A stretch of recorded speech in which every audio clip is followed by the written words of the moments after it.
राम राम राम राम राम राम। पांडे समझ शिवर हलसाई, पांडे समझ शिवर हलसाई। बिना भजन जुग पर ले जावे, बिना भजन जुग पर ले जावे। पड़े कूप भूमाई, पांडे समझ शिवर हलसाई।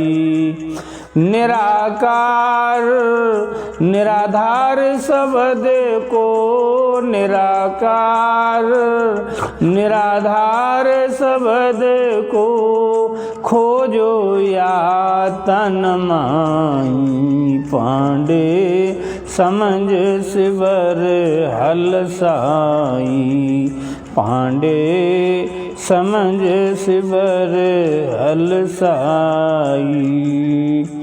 जो या मुगत वेद पढ़ा होती, जो या मुगत वेद पढ़ा होती। सुख देव घर क्यों त्यागा, जाके घर पुराण 18, जाके घर पुराण 18 और पढ़न की जागा।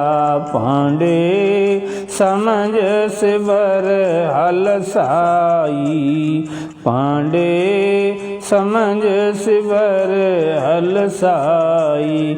बिना भजन जुगा पर ले जावे, बिना भजन जुगा पर ले जावे।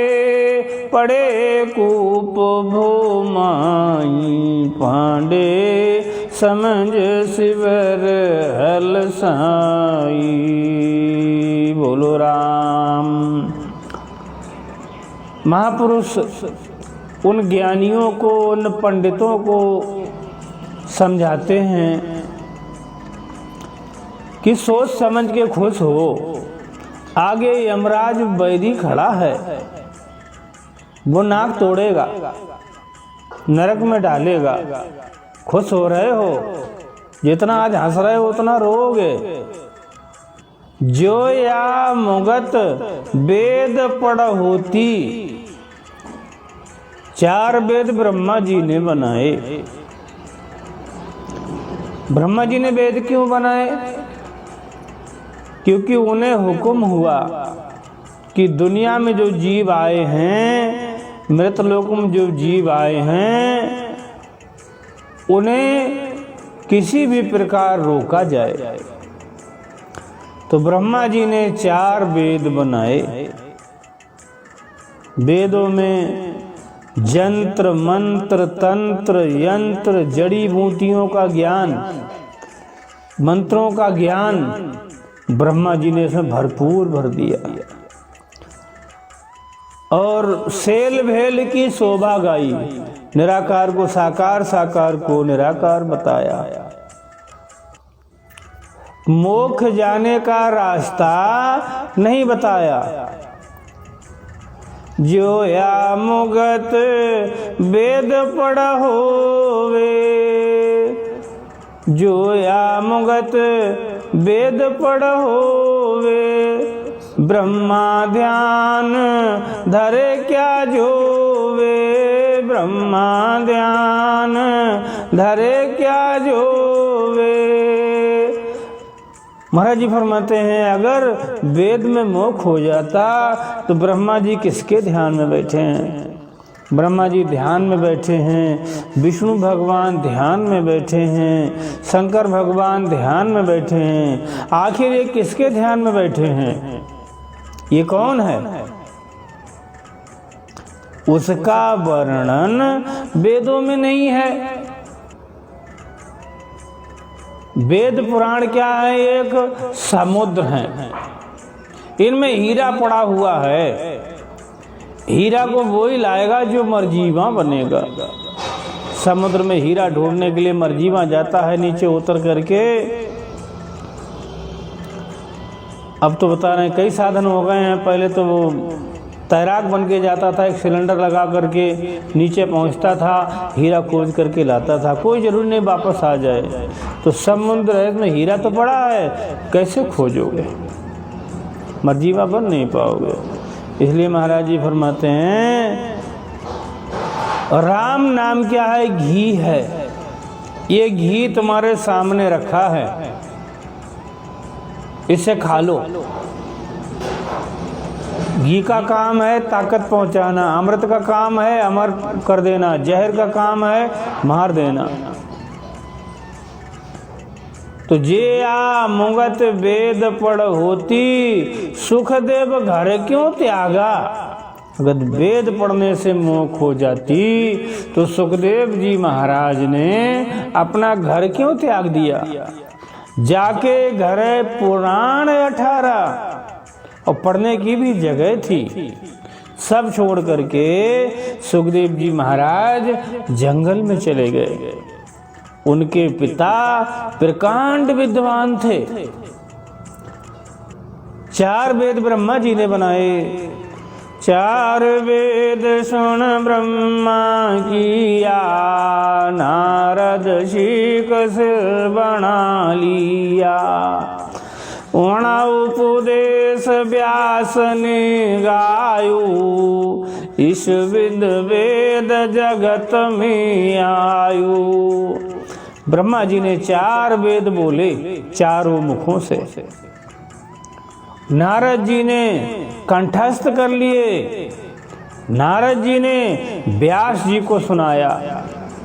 संसार में व्यास जी ने इनका प्रचार प्रसार कर दिया।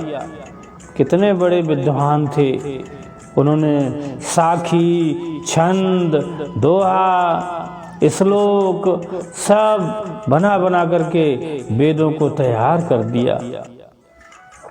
उनका लड़का ये सब छोड़ करके कहाँ चला गया, जंगल में चला गया। उनका लड़का क्या कहता है कि जान अजान राम लिबलावे, जाकू जरम मरण मिट जावे। कोई जान के राम राम करे या अनजाने में राम राम करे, वो जन्म मरण से रहित हो जाएगा। मगर होगा करे से। कोई व्यक्ति कहे मैंने तुम्हें 10वें द्वार पार कर दिया है, पार करवा दिया है, वो तुम्हारे साथ धोखा कर रहा है। क्योंकि मोक्ष भजन बिन नाही रे, भजन भंजन। किसी चीज को तोड़ने के लिए उस पे हथौड़ा का प्रयोग करना पड़ेगा, चोट मारनी पड़ेगी, तब वो जाकर के कहीं टूटेगा।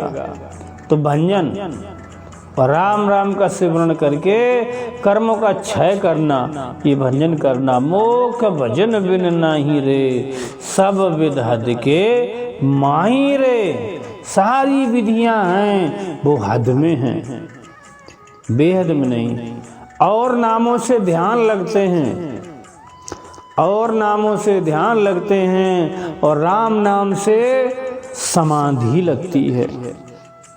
ये भी अनिश्चित कालीन के लिए लग सकती है। हमारे संतों की श्रृंखला में बड़े बड़े संत हुए, कोई 18 साल, कोई 6 महीने, कोई 6 साल ऐसे बैठे रहे। पूरी खोज करी ब्रह्मांड में क्या है, ये कहे से संभव है, रकार मकार की ध्वनि से। सरप निकल करके आता है, बीन बजाया जाता है, धुनी करी जाती है, तो सरप निकल करके बाहर आ जाता है, सामने आ जाता है। कोई जहरीला जानवर किसी व्यक्ति को काट ले, वो व्यक्ति जाकर के वहाँ पर अपना मंत्र पढ़ेगा, मंत्र की धुनी प्रभाव डालेगी तो विष उतर जाएगा।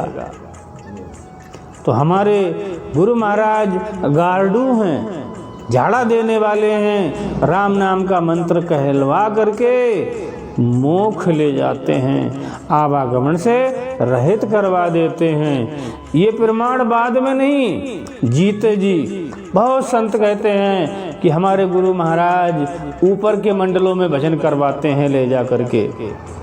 बहुत शिष्य कहते हैं कि हमारे गुरु महाराज ने कहा कि तुम तर जाओगे, हमारे पास आ जाओ, हम तुम्हें तार देंगे। हमारे संत महात्मा कहते हैं नहीं नहीं, भजन तो तुमको ही करना पड़ेगा, मोख भजन बिन नाही रे, सब विध हद के माही रे। इसलिए संत महात्मा फरमाते हैं कि निराकार निराधार जो सत शब्द है, खोजो या तन माही, वो तन के अंदर छिपा हुआ है, उसे जीते जी निकाल लो।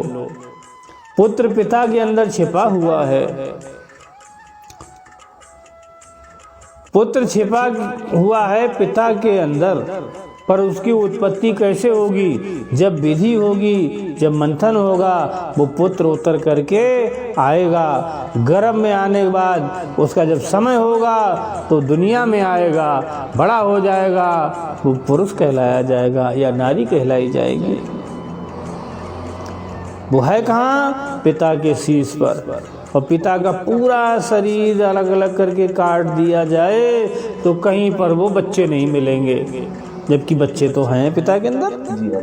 हाँ, ऐसे ही वो राम की पावर आपके अंदर छिपी हुई है, उस पावर को निकालने के लिए विधि आपको सीखना पड़ेगी। विधि सीखने के लिए संपर्क करें। इन्हीं मंगलमय वचनों के साथ मैं मेरी वाणी को विश्राम दूंगा। राम जी राम राम महाराज।